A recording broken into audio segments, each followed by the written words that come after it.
வீட்டில் உள்ள குடும்ப பெண்களுக்கு பெரும் கஷ்டம் என்றால் பூஜை பொருட்களை கழுவி சுத்தம் செய்வதுதான்.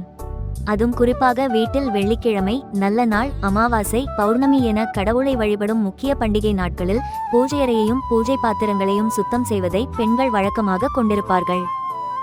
இவ்வாறு சுத்தம் செய்து வைக்கும் பூஜை பாத்திரங்கள் ஓரிரு நாட்களில் கருத்து விடுகின்றன அல்லது கருப்பு அடைந்து மங்களாக தோற்றமளிக்கும். அதுவும் எண்ணெய் பிசுபிசுப்புடன் காணப்படும். இவற்றை எளிதாக அகட்டி பூஜை பொருட்களை புதியது போல் பளபளவென்று மாற்ற குடும்ப பெண்கள் மிகவும் அவதி அடைந்து வருவார்கள். ஆனால் வீட்டில் இருக்கும் பொருட்கள் வைத்து எளிதில் சரி செய்து விடலாம்.